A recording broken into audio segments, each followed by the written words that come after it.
San Lucas 8. Aconteció después que Jesús iba por todas las ciudades y aldeas, predicando y anunciando el Evangelio del reino de Dios. Le acompañaban los 12 y algunas mujeres que habían sido sanadas de espíritus malos y de enfermedades. María, que se llamaba Magdalena, de la que habían salido 7 demonios. Juana, mujer de Chuza, intendente de Herodes. Susana y otras muchas, que ayudaban con sus bienes. Juntándose una gran multitud, y los que de cada ciudad venían a él, les dijo por parábola: El sembrador salió a sembrar su semilla, y mientras sembraba, una parte cayó junto al camino, y fue pisoteada, y las aves del cielo se la comieron. Otra parte cayó sobre la piedra, y después de nacer se secó, porque no tenía humedad. Otra parte cayó entre espinos, y los espinos que nacieron juntamente con ella la ahogaron. Y otra parte cayó en buena tierra, y nació y llevó fruto a 100 por 1. Hablando estas cosas, decía con fuerte voz: El que tiene oídos para oír, oiga. Sus discípulos le preguntaron diciendo: ¿Qué significa esta parábola? Él dijo: A vosotros os es dado conocer los misterios del reino de Dios, pero a los otros por parábolas, para que viendo no vean, y oyendo no entiendan. Esta es pues la parábola. La semilla es la palabra de Dios. Los de junto al camino son los que oyen, pero luego viene el diablo y quita de su corazón la palabra para que no crean y se salven. Los de sobre la piedra son los que, habiendo oído, reciben la palabra con gozo, pero no tienen raíces, creen por algún tiempo, pero en el tiempo de la prueba se apartan. La que cayó entre espinos son los que oyen, pero luego se van y son ahogados por las preocupaciones, las riquezas y los placeres de la vida, y no llevan fruto. Pero la que cayó en buena tierra son los que con corazón bueno y recto retienen la palabra oída y dan fruto con perseverancia. Nadie enciende una luz para después cubrirla con una vasija, ni la pone debajo de la cama, sino que la pone en un candelero para que los que entran vean la luz. Porque nada hay oculto que no haya de ser descubierto, ni escondido que no haya de ser conocido y de salir a la luz. Mirad pues cómo oís, porque a todo el que tiene se le dará, y a todo el que no tiene, aun lo que piensa tener se le quitará.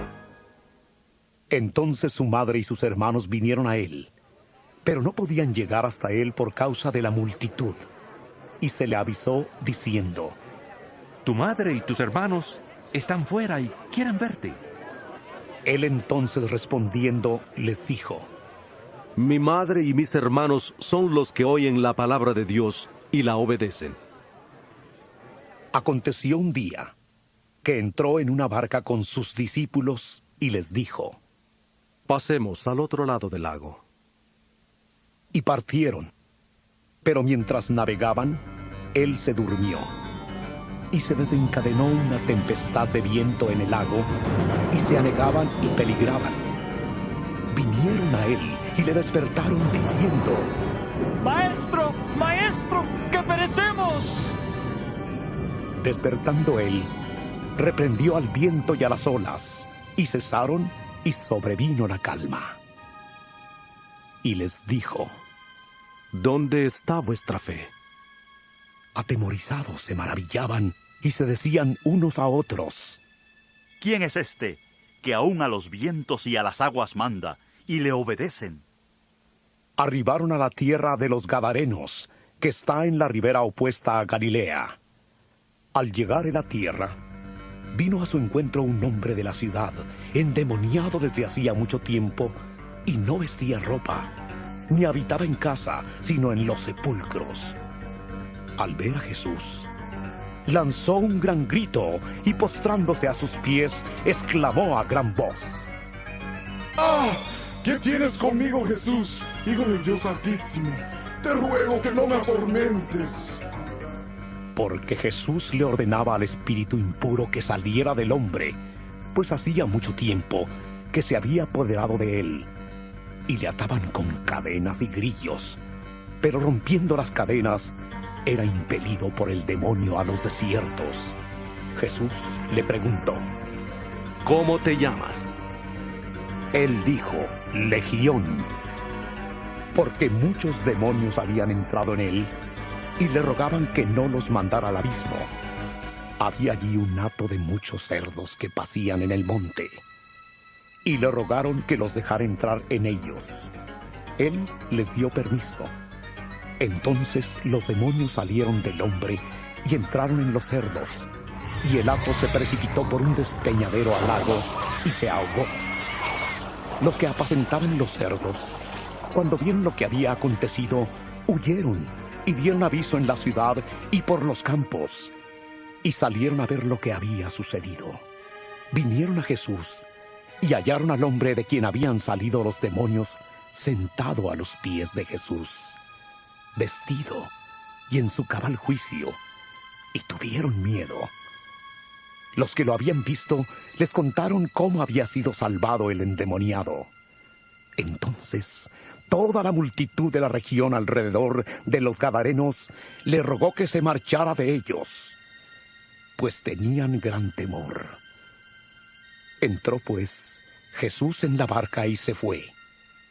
El hombre, de quien habían salido los demonios, le rogaba que le dejara quedarse con él, pero Jesús le despidió diciendo: Vuélvete a tu casa y cuenta cuán grandes cosas ha hecho Dios contigo. Él entonces se fue, publicando por toda la ciudad cuán grandes cosas había hecho Jesús con él. Cuando volvió Jesús, le recibió la multitud con gozo, pues todos le esperaban. Entonces llegó un hombre llamado Jairo, que era un alto dignatario de la sinagoga. Postrándose a los pies de Jesús, le rogaba que entrara en su casa, porque tenía una hija única, como de 12 años, que se estaba muriendo. Y mientras iba, la multitud le oprimía. Pero una mujer que padecía de flujo de sangre desde hacía 12 años, y que había gastado en médicos todo cuanto tenía, y por ninguno había podido ser curada, se le acercó por detrás y tocó el borde de su manto. Al instante, se detuvo el flujo de su sangre. Entonces Jesús dijo: ¿Quién es el que me ha tocado? Todos lo negaban, y dijo Pedro y los que con él estaban: Maestro, la multitud te aprieta y oprime, y preguntas: ¿quién es el que me ha tocado? Pero Jesús dijo: Alguien me ha tocado, porque yo he sentido que ha salido poder de mí. Entonces, cuando la mujer vio que había sido descubierta, vino temblando, y postrándose a sus pies, le declaró delante de todo el pueblo por qué causa le había tocado y cómo al instante había sido sanada. Él le dijo: Hija, tu fe te ha salvado. Ve en paz. Estaba hablando aún, cuando vino uno de casa del alto dignatario de la sinagoga a decirle: Tu hija ha muerto. No molestes más al maestro. Oyéndole Jesús, le respondió: No temas. Cree solamente y serás salva. Entrando en la casa, no dejó entrar a nadie consigo, sino a Pedro, a Jacobo, a Juan y al padre y a la madre de la niña. Todos lloraban y hacían lamentación por ella. Pero él dijo: No lloréis. No está muerta, sino que duerme. Y se burlaban de él, porque sabían que estaba muerta. Pero él, tomándola de la mano, clamó diciendo: Muchacha, levántate. Entonces su espíritu volvió, e inmediatamente se levantó, y él mandó que se le diera de comer. Sus padres estaban atónitos, pero Jesús les mandó que a nadie dijeran lo que había sucedido.